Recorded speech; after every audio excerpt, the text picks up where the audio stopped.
네, 안녕하세요. 저는 한국대학생 IT 경영학회팀의 발표를 맡게 된 임채현이라고 합니다. 점심시간에 발표를 하게 됐는데요. 맛있게 식사들 하면서 잘 들어주셨으면 좋겠습니다. 저희 팀의 주제는 외국인 신용대출 평가 지표라는 것입니다. 첫 번째로 기획 배경에서 국내 체류 외국인의 증가, 그리고 외국인 신용대출의 현황 및 문제점, 두 번째로 기획 포인트와 상세 내용을 말씀드리고 마지막으로 요약을 말씀드리겠습니다. 기획 배경은 이렇습니다. 보시는 그래프는 국내 체류 외국인 수의 추이를 보여주고 있습니다. 2015년 2월 말 기준인데요. 국내 체류 외국인 수는 가파른 증가 추세에 있는 것을 알 수 있습니다. 다음은 은행권의 외국인 고객 및 특화 점포의 현황을 보여주고 있는데요. 보시다시피 국내 은행들이 많은 외국인 고객을 보유하고 있고 외국인 특화 점포 또한 가지고 있는 것을 볼 수 있습니다. 이와 같이 국내 은행은 외국인 전용 창구, 특화 점포 개설 등 경쟁적으로 국내 외국인 고객 유치에 나서고 있습니다. 그러나 저희는 여기서 문제점을 한 가지 찾아내고자 했었습니다. 외국인 금융 거래 현황을 보시면 이와 같이 대출 보유자가 3.4%밖에 차지하지 못한다는 것을 알고 현재 국내 은행은 국내 거주 외국인에게 금융 거래, 신용카드 발급, 대출을 극히 제한하고 있습니다. 특히 국내 거주 외국인 중에 대출 보유자의 비율은 3.4%로 매우 적은 것으로 나타납니다. 현재 외국인 대출 상품의 문제점을 정리해 보겠습니다. 첫 번째, 외국인 대출 상품의 대상이 극히 제한되어 있습니다. 두 번째, 그중 대부분은 담보대출로서 무보증 신용대출은 거의 불가능한 상태입니다. 마지막으로 2013년부터 KB 하나은행에서 이러한 상황을 파악을 하고 외국인 무보증 신용대출을 확대했으나 이마저도 대상자가 매우 제한적이라고 생각됩니다. KB 하나은행 홈페이지에서 가져온 제한 항목 중의 일부이고요. 이런 것들을 봤을 때 대부분의 국내 거주 일반 외국인들은 대상자에서 제외되고 있습니다. 화면을 한번 봐주세요. 지금까지의 내용을 정리해보면 국내에서 거주하는 외국인이 가파르게 증가하고 있고요. 그러나 한국에서의 금융생활은 극히 제한되어 있으며 특히 신용대출은 거의 불가능한 상태입니다. 따라서 저희는 국내 거주 외국인의 본국 귀국 가능성을 포함한 객관적 외국인 신용대출 평가 지표를 개발함으로써 외국인 신용대출의 문을 넓혀 한국 금융생활의 편의를 넓히고 더 나아가 국내 은행의 대출 상품 판매를 확대시키고자 합니다. 여기서 본국 귀국 가능성을 포함한다는 것은 저희가 개발한 지표에서 핵심적인 내용인데요. 뒤에서 좀 더 자세하게 설명드리도록 하겠습니다. 국내 거주 외국인 신용대출이 곤란한 이유는 저희는 두 가지를 꼽아봤는데요. 첫 번째로 외국인의 신용을 상대적 국내인들보다 측정하기가 어렵고, 두 번째로 외국인이 본국으로 귀국했을 때 채권 회수가 사실상 불가능한 것이 그 이유라고 생각합니다. 따라서 이를 해결하기 위한 방안은 외국인의 신용을 객관적으로 평가할 수 있는 외국인 신용대출 평가 지표를 개발하고 그리고 본국으로 귀국한 채무 외국인의 채권 회수에 대한 대응책을 마련하는 것입니다. 저희가 말씀드린 지표는 일반 지표와 특별 지표로 나눠집니다. 기획 포인트인데요. 두 가지의 일반 지표와 그리고 두 가지의 특별 지표, 그리고 대행 위임으로 이루어져 있습니다. 첫 번째, CSS 공유를 통한 일반 신용평가 지표입니다. 크레딧 스코어링 시스템 CSS는 개인 신용평가 시스템으로 각국이 자체적으로 자국민의 신용도를 평가하는 지표로서 이를 국내 은행과 해외 은행이 제휴를 통해 공유하면 외국인의 신용도를 좀 더 종합적으로 평가할 수 있을 것입니다. 두 번째, 빅데이터 분석을 통한 일반 신용 평가 지표입니다. 첫 번째, 평가 대상의 SNS 내용을 텍스트 마이닝하는 빅데이터 분석 기법으로 부정적 단어의 출현 빈도가 높을수록 낮은 신용 점수를 부여하는 평가 방식입니다. 두 번째, 인덱스별 불법 체류 비율 분석인데요. 여기서 인덱스라는 것은 국적, 직업, 임금, 가구 원수 등 인구 통계학적 요소를 말하고요. 여기에 따른 불법 체류 비율 분석을 통해서 개인의 신용도를 평가하는 것입니다. 불법 체류자가 될 확률이 높은 외국인에게는 신용대출을 해주지 않는 것을 골자로 하는 것인데요. 이에 따라 개인의 특성에 따라서 불법 체류자가 될 것인지를 확률적으로 평가하는 방식입니다. 두 번째, 특별 신용평가 지표입니다. 저희가 특별이란 단어를 쓴 것은 본국 귀국 가능성이라는 지표를 넣었기 때문인데요. 첫 번째로 빅데이터 분석입니다. SNS 내용을 센티멘트 애널리시스를 수행해서 이를 통해서 외국인의 생각을 유추하고 본국 귀국 가능성을 파악합니다. 미국에서 이미 센티멘트 애널리시스의 효율성, 현업에서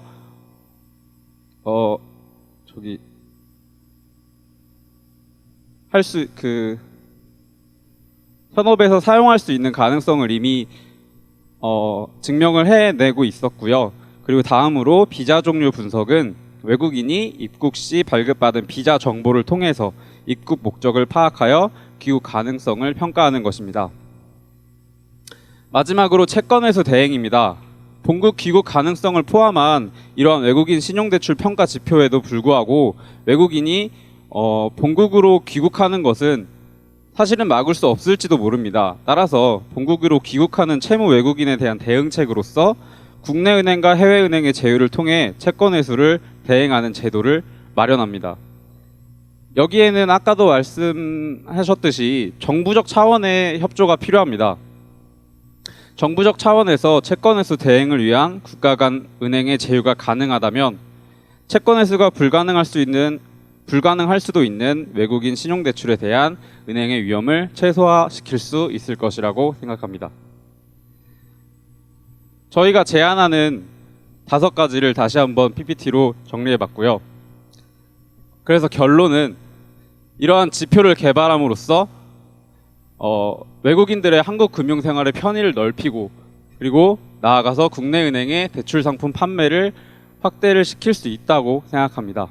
이상입니다. 감사합니다. 네, 여러분 점심시간 중에도 이렇게 경청해 주셔서 정말 감사드립니다. 네, 다음은 SSS 팀입니다. 김종필, 이한들, 홍민정 3명의 학생이 보험 헬스 융합 상품 기획을 제안합니다. 발표는 이한들 학생이 하겠습니다. 여러분 큰 박수 부탁드립니다.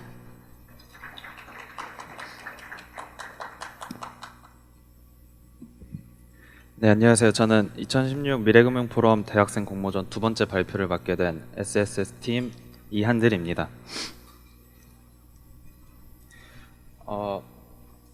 오늘 포럼의 소개 글과 타임테이블인데요. 아침에 기조연설 때 이머징 마켓의 1인자이신 마크 모비우스 회장님께서 기조연설을 해주셨고, 마지막 세션에서는 여러 전문가들께서 이머징 마켓의 보험시장 공략 방향에 대한 내용을 다루실 예정입니다. 그리고 작년 미래금융포럼 대학생 공모전 수상팀 중 한 팀의 내용은 웨어러블 기기를 통한 하루의 활동량, 심박수, 혈압 등을 실시간으로 측정하여 합리적인 보험료를 측정할 수 있다는 내용이었습니다.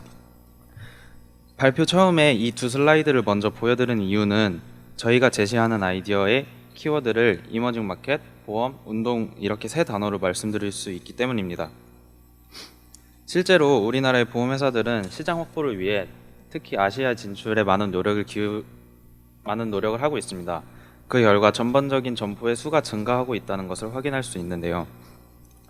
여기서 눈여겨보셔야 할 것은 사무소 형태의 비중이 높다는 것입니다. 사무소는 현지 서비스, 시장조사 등을 진출국에 대한 지식과 정보를 습득하기 위한 업무를 주로 하고 영업은 불가능하기 때문에 수익을 기대할 수는 없습니다. 따라서 단순 외형적 성장이 수익을 보장해 준다고 할 수는 없습니다. 그리고 여러 기업의 적극적인 투자와 기술의 발전으로 인해 헬스케어 시장의 규모는 점점 커지고 있다는 것 또한 확인할 수 있습니다.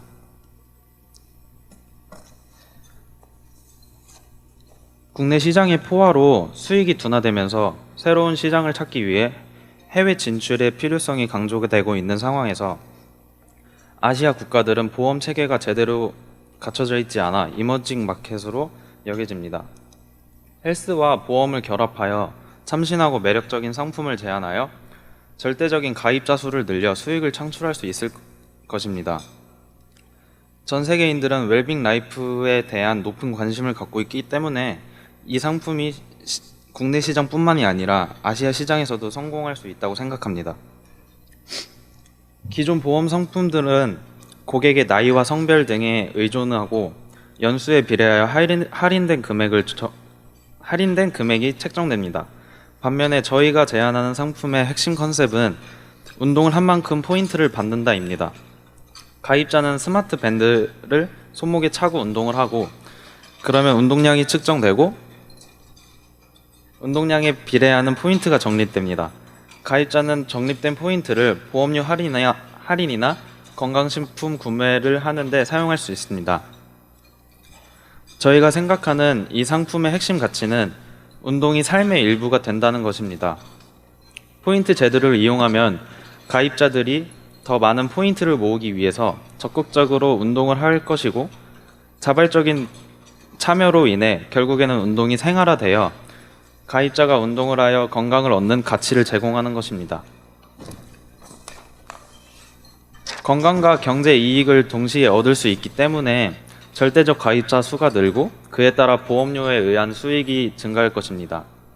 또한 가입자가 운동을 하면 면역력이 증진되고 건강한 신체를 유지되기 때문에 가입자들에게 지급되는 전체 보험료를 줄어들 수 있습니다. 그리고 보다 스마트하고 편리한 상품을 가입자에게 제공할 수 있도록 헬스케어 장비 업체, 편의점과 건강식품 업체와 제휴를 맺습니다. 다시 정리를 하자면 가입자에게 스마트 밴드와 연동될 수 있는 어플리케이션을 통해 편리하면서 스마트한 서비스를 제공합니다. 고객이 운동을 하면 포인트가 적립되고 그 포인트를 고객이 원하는 방향으로 사용할 수 있습니다. 할인된 보험료의 일정 부분을 장비 제공 대가로 제휴 회사에게 납부하고 스마트 장비와 건강식품 업체의 상품을 소비자들에게 많이 노출시킴으로써 보험사와 제휴 업체가 모두 수익을 낼 수 있는 생태계를 이룰 수 있습니다. 즉, IT를 이용해서 보험의 가치를 높일 수 있다는 것이 저희의 생각입니다. 우리나라가 갖는 강점인 한류 문화를 이용하면 아시아 시장에서 이 상품을 널리 알릴 수 있을 것입니다. 한류 콘텐츠의 PPL 광고를 통해 상품을 노출시키고 한국 배우들의 삶을 따라하고 싶어하는 팬들의 심리를 이용하면 상품을 널리 알릴 수 있을 것입니다. 마라톤과 같은 스포츠 행사에서 참여형 이벤트를 진행한다면 직접 스마트 기기를 체험해 볼 수 있고 참여로 인해 발생한 포인트를 바로 적립할 수 있다고 하면 여기서 또한 가입자를 유도할 수 있을 것입니다. 마지막으로 저희가 예상한 상품이 출시된 후 자리를 잡은 미래의 모습입니다. 운동을 하면 포인트가 적립이 돼서 보험료를 할인할 수도 있고 자발적으로 운동을 하면서 지갑이 없이도 원하는 상품을 구입할 수 있는 편리한 생활을 저희는 바라보고 있습니다. 발표를 들어주셔서 감사합니다. 맞습니다. 네, 이제 마지막 팀입니다. 연세대 팀 이태훈, 사신원 학생입니다. 캠퍼스 크라우드 펀딩이라는 주제로 발표를 할 거고요. 발표는 이태훈 학생이 하겠습니다. 여러분 큰 박수 부탁드립니다.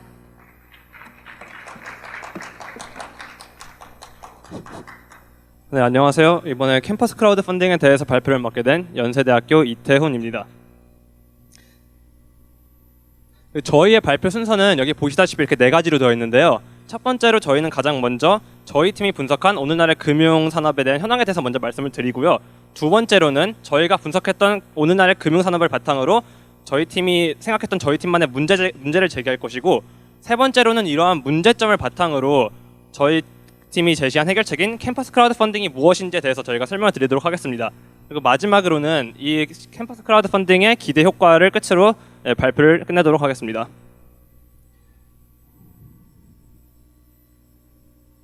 네, 먼저 오늘날의 금융산업에 대해서 저희가 먼저 말을 해보겠는데요. 여기 계신 모든 분들이 아시다시피 오늘날의 금융산업에서 가장 핵심이 되는 것이 바로 핀테크입니다. 많은 분들이 아시겠지만 핀테크 규모가 갈수록 커지고 있고요. 금융과 기술의 융합을 바탕으로 정말로 다양한 벤처기업들이 활동을 하고 있습니다. 그리고 각국에서 이러한 핀테크를 신성장 동력으로서 대대적인 투자를 하고 있고요. 그 핀테크의 종류도 갈수록 다양해지고 있습니다. 그래서 이러한 핀테크가 대세로 자리 잡음에 따라서 여러 가지 문제점들이 대두되었는데요. 보시다시피 가장 중요한 것이 정보 보안 문제, 그리고 두 번째로 이제 최근 들어서 알파고로 인해서 화제를 받게 된 인공지능을 활용한 로보 어드바이저의 등장입니다. 그리고 세 번째로는 최근 들어 또 유명해지고 있는 금산분리 규제와 같이 변화하는 산업의 발전 속도로 따라가지 못하는 불필요한 각종 규제들의 철폐 문제가 대두되고 있죠. 그런데 정말로 이제 이 문제들이 과연 정말 중요한 문제들인가 저희가 생각을 해보았습니다. 이 문제들이 물론 중요한 문제들이긴 하지만 저희가 생각하기에 한국 금융에 있어서 정말로 심각한 문제가 한 가지가 존재했는데요. 바로 다음 슬라이드가 그 문제점입니다. 이게 이제 저희 팀이 생각해낸 가장 심각한 한국 금융의 문제점인데, 이 보시다시피 그래프를 보시면은 한국의 금융 이해력, 젊은 세대의 금융 이해력 점수가 굉장히 낮습니다.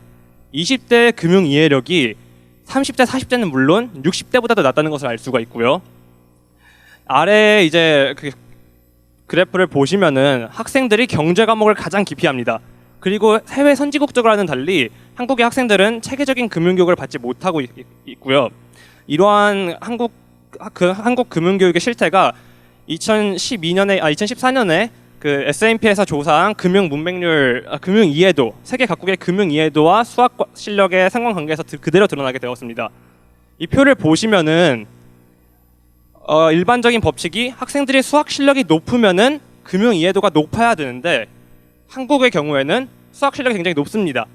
그런데도 불구하고 금융 이해도가 굉장히 낮아요. 저희가 이런 걸 보았을 때 한국 학생들이 가장 기형적인 모습에 있다고 생각을 했고요.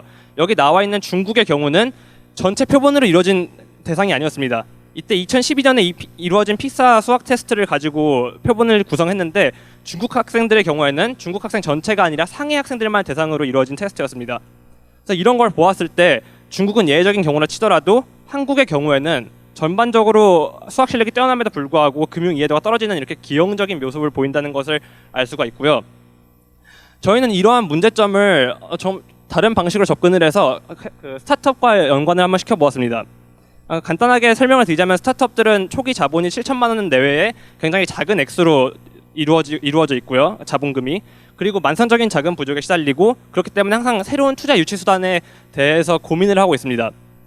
그래서 저희가 학생들의 낮은 금융 이해도와 스타트업들의 낮은 자본금, 그 스타트업들이 자본금을 유치하기 위한 그런 노력들을 겹쳤을 때 학생들의 크라우드 펀딩을 통해서 스타트업들의 문제를 해결하고 학생들만이 참여할 수 있는 안정적인 투자 플랫폼을 만들어보면 어떨까라는 생각을 했습니다. 그래서 나온 것이 이 캠퍼스 크라우드 펀딩인데요. 여기 가장 보시면은 참여 대상은 후원단체, 교내 창업지원단과 금융기관으로 이루어진 후원단체와 대학생 투자자, 그리고 교내 스타트업들입니다. 가장 중심이 된 대학생 투자자와 스타트업들의 관계는 다음과 같습니다.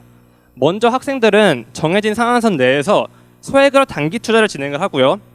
교내 스타트업들은 이렇게 투자받은 금액을 바탕으로 수익 창출 후에 학생들에게 배당금을 지불합니다. 여기서 중요한 점은 배당금을 지불할 때 현금으로 배당해준다기보다는 캠퍼스 바우처, 다시 말해서 캠퍼스 내에서만 사용할 수 있는 상품권 형태로 배당을 해준다는 것이죠. 이를 통해서 학생들은 그 사용처가 제한되는 대신에 현금으로 배당받았을 때보다 더 높은 금액의 액면가를 제공받을 수 있습니다. 위에 이제 교내 창업지원단과 금융기관들은 각각의 방법을 통해서 대학생 투자자와 교내 스타트업들을 지원해 주는데요. 가장 먼저 교내 스타트업들에게는 홍보 공간과 비용 지원 같은 그 스타트업들에게 기본적인 지원들을 지원해 주고요. 그 과정에서 교내 스타트업들은 이러한 그 자신들을 후원해 준 후원 단체들에게 마케팅 기회를 제공합니다. 마찬가지로 학생들과 후원 단체의 관계도 이렇게 홍보와 그들과의 잠재적 고객 관계로 이제 이 구조를 가지는데요. 이 두 가지는 저희가 다음 슬라이드에서 좀 더 잘 설명을 해드리도록 하겠습니다. 보시면은 이제 이 제도를 홍보하기 위해서 저희가 구상했던 방법이 교내에 투자 금융존을 설치하자는 것이었습니다.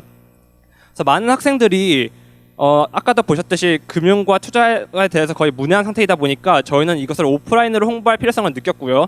그 과정에서 이제 투자 기업들이 투자 유치를 위한 투자 설명회를 열 때 그때 캠퍼스와 금융기업에서 그 투자 공간, 그 비용과 홍보 공간을 지원해주는 대신에 투자 기업들과 함께 자기 그 금융회사들의 금융상품도 따로 설명을 해줄 수 있는 별도의 공간을 마련하는 것입니다.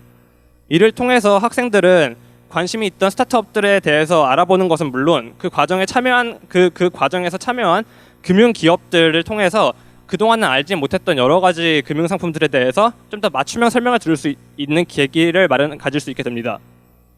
그리고 캠퍼스와 학생들의 경우에도 아까 얘기했듯이 정말 관심이 없던 학생들이라도 캠퍼스의 한쪽 공간에서 특별히 마련된 오프라인 공간 내에서 별도의 투자 설명회가 열리고 그 과정에서 금융회사들이 참여한다는 소식을 들으면은 그 온라인으로 봤던 것과는 달리 훨씬 더 높은 접근성을 가지게 된다고 저희는 판단을 했습니다. 그래서 이러한 교내 금융투자존인 이프존 설치를 통해서 금융기업과 캠퍼스의 모든 구성원 그리고 대학교 스타트업들 이 모든 구성원들 참여 구성원들이 모두 저희는 이익을 거둘 수 있다고 봤고요. 여기서 저희가 더 나아가서 지금은 이 제도가 아직 어떻게 될지 이게 얼마나 잘 될지 모르기 때문에 초창기에는 학생들만을 대상으로 진행을 하지만 만약에 이게 좀 더 활성화가 된다면은 그러니까 학생들만 투자에 참여할 수 있는 것이 아니라 뭐 더 높은 기관 투자자나 아니면은 또 다른 대학교의 창업 지원단이 다른 대학교에 속한 창업 기업에다 지원을 해주는 식으로 발전시킬 수 있다는 것이 저희의 생각이었습니다. 그래서 이러한 제도의 기대 효과는 다음과 같습니다. 먼저 첫 번째로 제일 중요한 것이 투자와 금융에 관심이 없었던 모든 학생들에게 새로운 계기를 제공해 줄 수 있다는 점이고요. 두 번째가 대학생들의 창업 문화와 투자 문화에 긍정적인 영향을 끼칠 수 있다는 것입니다. 세 번째는 이제 실제 경험과 연계되는 금융교육의 가능성을 제공해 준다는 것인데요. 저희는 특히 이 세 번째에 좀 더 집중을 하고 싶었습니다.